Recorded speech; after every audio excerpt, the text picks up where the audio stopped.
You know how they talk about it takes 21 days to actually form a habit? How many of us have prospected for 21 days and then stop? We've got to be realistic. Some things require ongoing focus, ongoing effort, and if you start them slow, it can be really hard to get in your groove. So as far as we're concerned, the number one thing that you can do for client acquisition is to start this year off strong. I would add to that when you're taking a look at client acquisition as a goal, the first thing I would look at is the last time you were incredibly successful at client acquisition, what were you doing and what weren't you doing? Not just in the office, but outside of the office as well in terms of your habits and your lifestyle. And I would also add to that without an increase in one's competence, whatever that may be for you, it's very difficult to want to get on the phone or to want to take more meetings or to want to go out and do more social networking.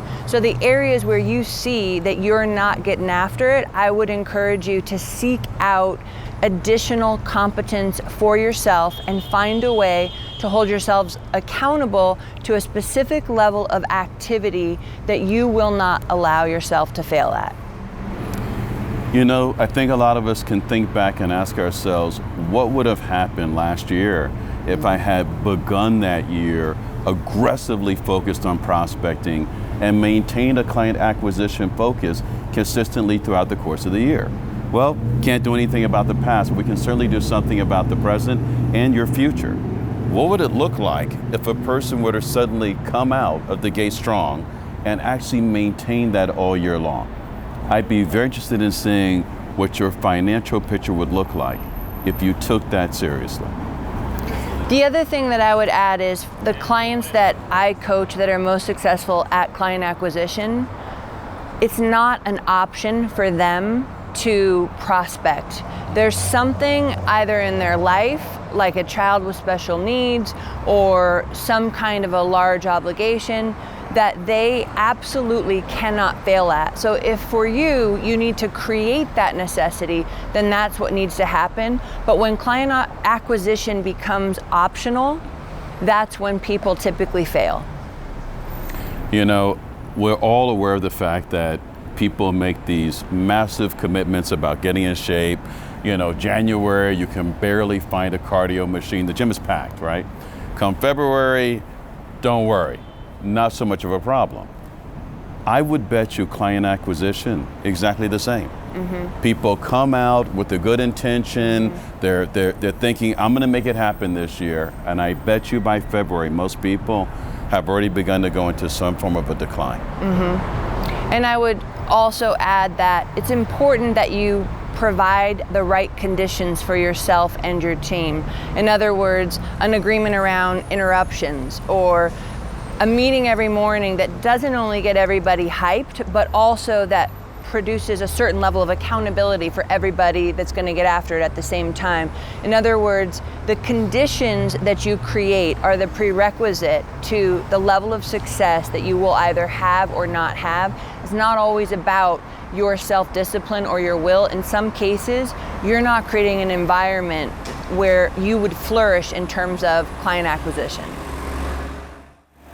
One of the things that I love most about prospecting is that it truly requires that you generate yourself. Yeah. You know how some things you can wake up, you're in the mood, or you kind of stumble through, or it somehow just magically happens? Mm-hmm. Yeah, prospecting's not like that. Right.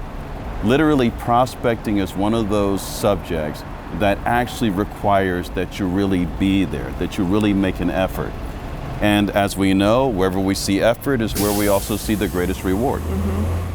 And I think when you're thinking about client acquisition, you should expect a massive level of resistance to be coming back at you and be ready to overcome that. So simple things like being fed, having done your cardio, having a very clear target in front of you that motivates you when you do endure the rejection or the disappointment. Like going into it thinking that it's going to be smooth sailing and then having an emotional response to that leads you to withdraw is part of what I think is also flawed in how people approach client acquisition. Expect a level of resistance so that you have the energy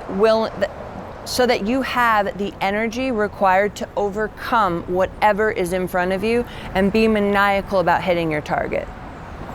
You know, we talk about call reluctance, how people have this fear of rejection, and we act like somehow it's unique to client acquisition. Mm-hmm. I would submit to you that most people have a very basic fear of asking.